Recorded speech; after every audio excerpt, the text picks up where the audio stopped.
live on your tablet, phone, and the KUTV app. This is 2 News Live. Thanks for joining us for 2 News Live. I'm Mallory Moore. It is Friday, December 29th, and we are going in depth tonight on road rage on Utah's roads. But before we dive in, we want to give you a look at what's making headlines today. A statewide advisory is out for a missing and endangered teen. The Department of Public Safety says 17-year-old Kai Zhuang was last seen early Thursday morning. The foreign exchange student was last seen at his home in Riverdale, his host home that is. You're looking at a picture of Kai right there on your screen. Police say he's been known to wear a green jacket. If you see him, please call police. Independent presidential candidate Robert F. Kennedy Jr. has qualified for the Utah ballot next November. The Salt Lake County Clerk's office says he has collected the 1,000 signatures required to have his name listed. All he has to do now is file the rest of the necessary paperwork. Utah is the first state where Kennedy has qualified for the ballot. Today could be one of the busiest days at airports across the country. The TSA is expecting to screen more than 2.6 million people at security checkpoints today. But according to the FAA, the busiest day will be tomorrow. So if you're flying tomorrow, give yourself plenty of time. Officials expect more than 48,000 flights on Saturday. Salt Lake City is draining the lake at Liberty Park. Public lands crews will drain the lake and service all pumps, hoses, the aerators. This is part of just annual maintenance that they do at the park. During the project, workers will also prune healthy trees and remove those that are no longer healthy. As we go in depth tonight, you can always get in touch with us during the show. We want to hear from you. Use the hashtag 2NewsLive to join the conversation. 3 road rage incidents on Utah roads within 24 hours of each other, and they all involved guns. It's the reason lawmakers say they are pushing for laws to address a growing and dangerous problem. Ariel Harrison spoke with the sponsor of the legislation. And Ariel, how will the bill actually deter road rage? Yeah, they're working on something that would do that in 2 ways. That would inflict harsher penalties if someone participates in behavior like it. Also define it, because it's not defined right now in Utah law. Also with funding through outreach and education.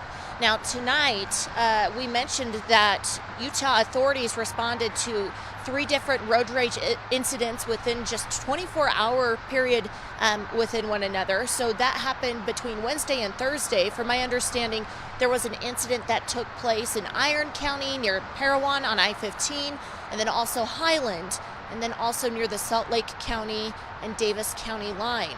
Those happening this week. In each instance, there was a gun reported, and even in one of them, a gun fired off. That's being reported.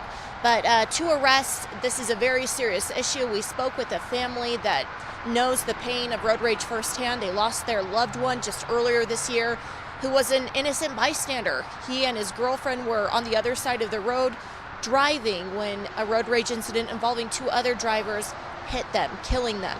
So a family I spoke with who experienced that, they are glad to see legislation being presented in the upcoming legislative session that gets started in January. The lawmaker that's sponsoring that bill, which is House Bill 30, says it has widespread support right now, and it's a bipartisan effort. Lawmakers are serious about cracking down on road rage, defining it here in Utah. They think it'll make a difference. Yeah, Ariel, you know, at this point, with all of these incidents that we've covered the past year, really, when you think about it, it feels like there's even mounting pressure for more to be done on this, and for something's got to change at some point, especially, you know, the deadly incidents that we have covered. So thank you so much for your reporting tonight. We appreciate it.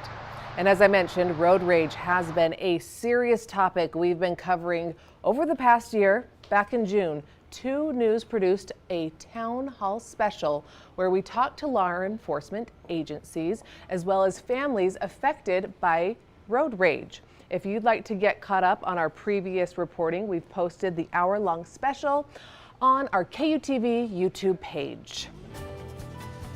High tides and large swells rushed into coastal areas of Ventura, California. Look how scary this is. At least 8 people were taken to the hospital. They were hurt, by this massive wave. You can see the truck just being floated in that wave there.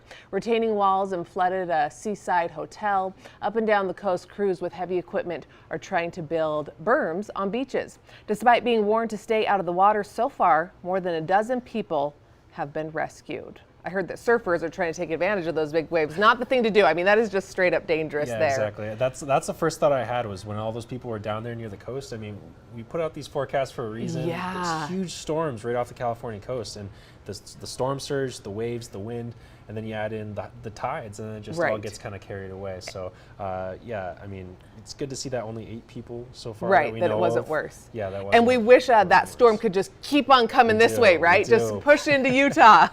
We wish it would bring us some moisture, but it doesn't look like it's gonna over the weekend. Things are gonna kind of continue to be stale. So we're gonna be dealing with that poor air quality over the next couple of days, Mallory. And then maybe as we head into the new year, we can hopefully get some more snow. So let's go ahead and take a look at our forecast. This is where we ended up actually for the year of 2023. It was the 8th warmest year on record here in Salt Lake City. And if you think about it, the last 11 years have the top 10 warmest recorded years on history here in Salt Lake City. The top 7 warmest in order: 2012, 2021, 2015, 2018, 2016, 2017, 2022. You get the drift. The climate's changing, especially, and it's very noticeable here in Salt Lake City, as you can tell with those warmer temperatures that we've had over the last decade. This past year, we've actually had a pretty good amount of snow. We actually had a little bit more than normal. All of this snow really falling last spring. If you remember, January, February, March, and April, we got a whole bunch of snow. In fact, 60 of those inches falling in those 4 months. And we also did pretty well as far as precipitation goes. We're above normal as well. And if we add it all up over the last 5 years or so, we're still in a little bit of a deficit. Here's this past year, we're about 2 inches over normal for the 2023 year. But as you can see, the last 4 or 5 years, we've really been in this pretty bad deficit, even if you include the really good year of 2019. Still not doing so great. So hopefully more things to come in the 2024 year. All right, so here's what you can expect for January. We actually gained about 46 minutes of daylight, so that is some really good news. We also see our high temperatures go from 37 normally to about 40. Average snowfalls right around a foot. The snowiest, though, over 50 inches in the month of January of 1993. Record low, -22, and that was 70 years ago. So I think those days are kind of long gone for now.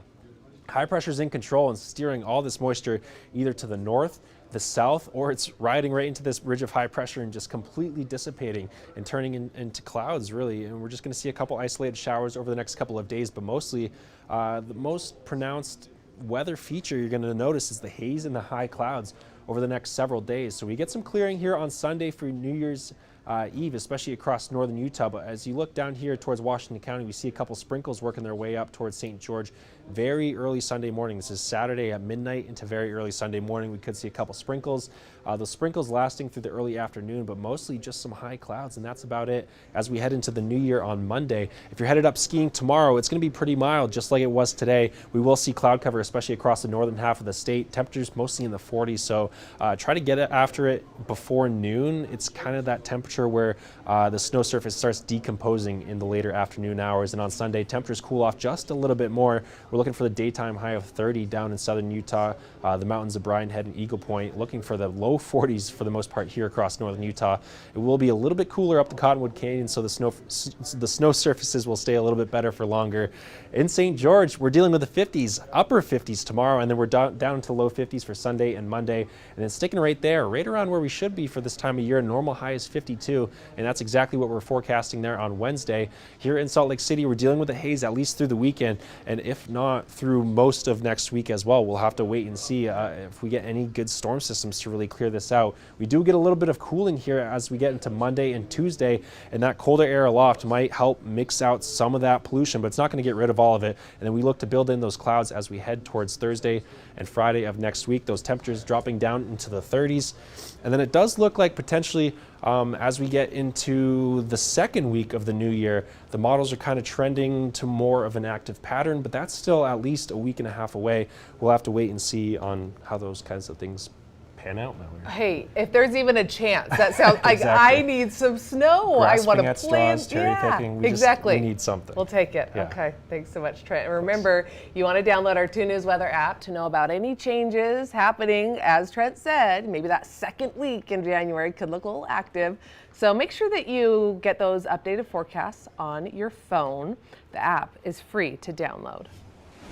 Looking ahead to New Year's Eve weekend, if you want to get out of the valleys and party in the mountains, the resorts have you covered. Alta Ski Resort leaders say they will ring in the new year with their Torchlight Parade. Kicks off at 6 as skiers go down the mountain with flares and headlamps. The parade ends with a large fireworks show and a bonfire in Little Cottonwood Canyon. Sounds like a good time. In southern Utah, we have a live look for you at Bryan Head Resort. Officials there say they are still taking reservations for their New Year's Eve dinner at the Last Chair Grill. Tickets are $75 and they will offer food like prime rib, whiskey salmon, and craft cocktails. You can finish out your meal with live music performed by the Muddy Boots. And in northern Utah, we've got you covered too. Beaver Mountain is hosting a night skiing event. This Saturday's public night is limited to only 275 boarders and skiers. The Little Beaver Lift and other select runs will be open nightly from 5 to 9. Tickets cost $20, and if you need to rent gear, that's only $15. Season passes not valid for that night skiing. The Gateway will be hosting Utah's largest New Year's Eve celebration on Sunday night. Last Hurrah 2023 will feature live music, pop-up bars, food trucks, and games. The event will have musical performances by co-headliners Blind Love and Cardinal Bloom. We typically see about 20,000 people, and I think everyone can expect that this year with the great weather that's in the forecast for New Year's Eve. Hey, that's true. I guess that's the silver lining of the warmer temperatures. The Last Hurrah runs from 8 p.m. until midnight, ending with fireworks. Today, party organizers practice their confetti tossing in New York's Times Square. They got to make sure that it works right. They have 3,000 pounds of confetti ready to go. Mixed in are tens of thousands of wishes written by people containing resolutions and dreams for the future. Shortly after the celebration ends, hundreds of city sanitation workers descend on the area to sweep up the colorful aftermath.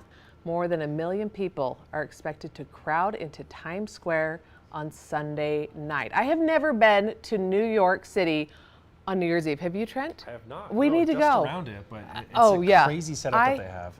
Yeah, it's on my bucket list. You know, I've heard it's kind of sometimes not fun. You know, you can't like leave your spot and go somewhere, go to the bathroom. It causes some problems, but I feel like it's a bucket list item. Okay, reminding you that you can find 2 News live on your phone, tablet, or your computer. You can stream our newscasts on the KUTV mobile app, Stir, News On, and YouTube. They are all free to download in the Apple App Store or on Google Play. All right, that does it for us tonight here on 2 News Live at 5:30. We'll be here Monday through Friday, 5:30, so we hope that you join us again for really those in-depth conversations, and we hope you have a great holiday weekend.